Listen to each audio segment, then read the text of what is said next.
ओम नमः भगवते वासुदेवाय। भगवान श्री हरि के सभी भक्तों को पापांकुशा एकादशी की ढेरों शुभकामनाएं। आज 14 अक्टूबर को आप सभी व्रत कर रहे हैं पापांकुशा एकादशी का। व्रत का पारण करेंगे 15 को, और जिन लोगों ने व्रत किया था 13 को वो व्रत का पारण कर रहे हैं 14 को। आज इस वीडियो में हम बात करेंगे पापांकुशा एकादशी का व्रत पारण आप कब करें, कैसे करें, क्या विधि होनी चाहिए, क्या नियम होने चाहिए, शुभ मुहूर्त क्या रहेगा। पारण क्योंकि एकादशी का व्रत 2 दिन किया जा रहा है। स्मार्तजन जो हैं वो 13 को व्रत कर रहे हैं, वैष्णव संप्रदाय 14 को व्रत कर रहे हैं। उत्तम हमने बताया था व्रत जो है वो 14 को द्वादशी युक्त व्रत उत्तम होता है।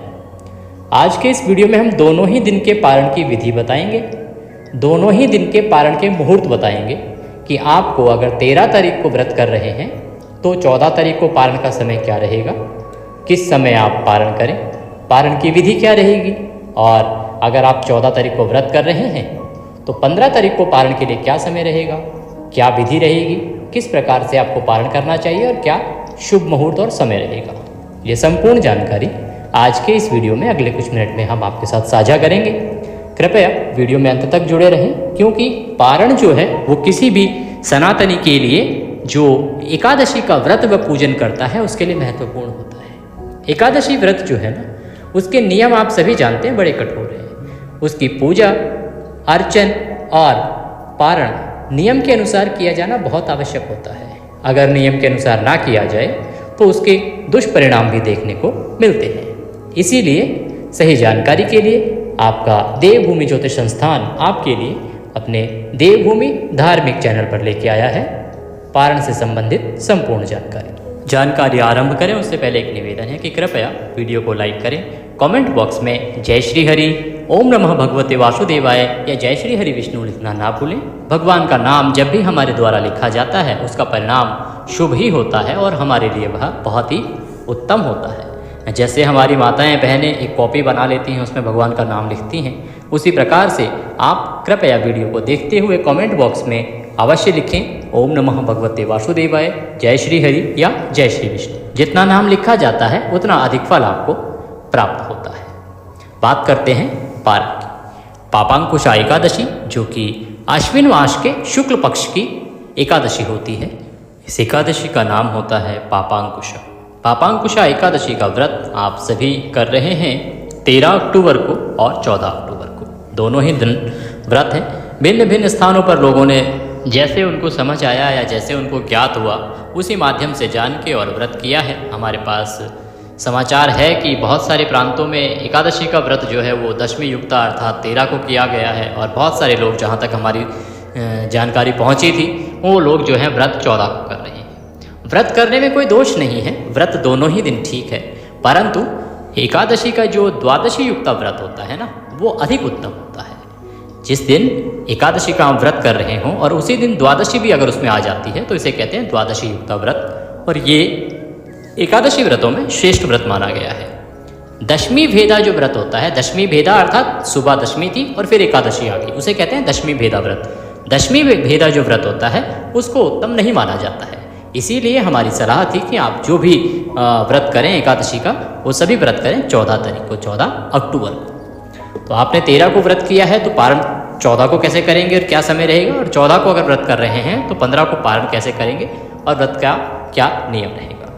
आप सुबह कथा आदि करके भगवान को भोग लगा के सात्विकता के साथ, शालीनता के साथ अपना दिन व्यतीत करेंगे। सायंकाल को आप हो सके तो भगवान का कीर्तन करेंगे, जागरण करेंगे, पृथ्वी पर शयन करेंगे।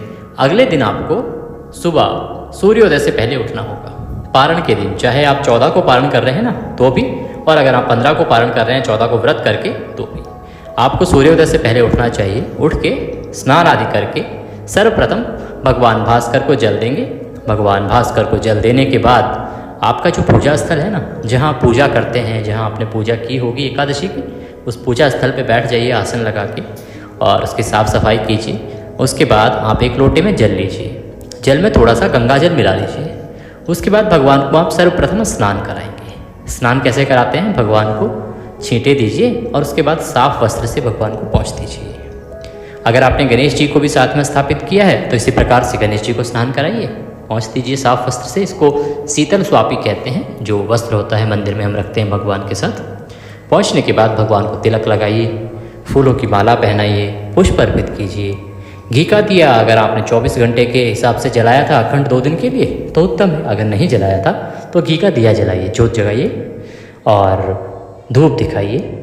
वस्त्र के रूप में कलावा धागा भगवान को अर्पित कीजिए, भगवान को नमस्कार कीजिए। अब आप भगवान को भोग लगाएंगे।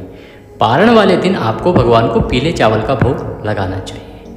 वैसे तो देखिए कहा जाता है कि एकादशी को चावल वर्जित होता है, परंतु द्वादशी को जब हम पारण करते हैं ना तो उस दिन जो चावल होते हैं उनका विशेष महत्व होता है। पीले चावल का भगवान को भोग लगाया जाता है। इसके अलावा आप फल का भोग भी लगा सकते हैं या उपलब्धता के अनुसार पूड़ी, हलवा आदि का भी भोग भगवान को लगा सकते हैं। पीले चावल का लगाते हैं तो उत्तम रहेगा।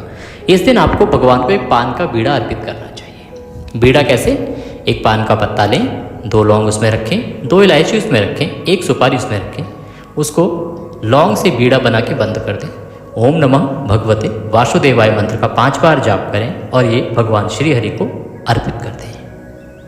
इसको अर्पित करते समय जो भी आपकी कामना है ना उसको भगवान के सामने बोलिए। जो आप कामना बोलेंगे, जो कामना आप सिद्ध करना चाहते हैं, उस कामना को भगवान के सामने रखिए।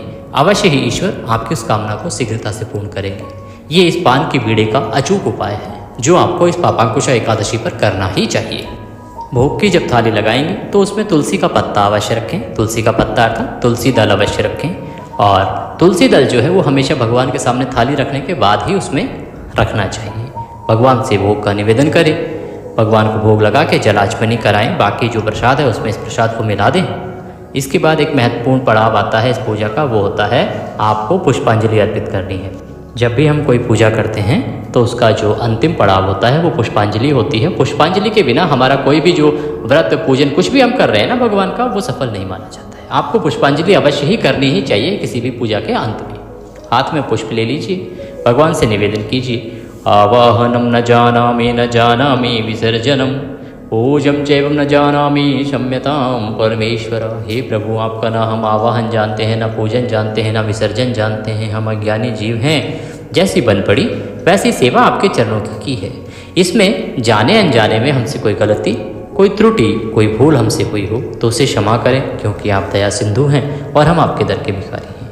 हे प्रभु, हम अज्ञानी जीव हैं, हमें कुछ भी नहीं आता है और हमारे पास अब जाते हुए आपको अर्पित करने के लिए भी कुछ नहीं है। तन मन धन सब कुछ आप ही का है, हम पहले ही कह चुके हैं। हमारे पास क्या है? भारती मलगा जाति सत्पत्रादि संयुक्तम पुष्पांजलि मया दत्ताम ग्रहणाम परमेश्वर। ये पत्र पुष्प की भेंट है, इसे आप स्वीकार करें और दया का आशीर्वाद प्रदान करें और वह पुष्प भगवान के चरणों में अर्पित कर दीजिए।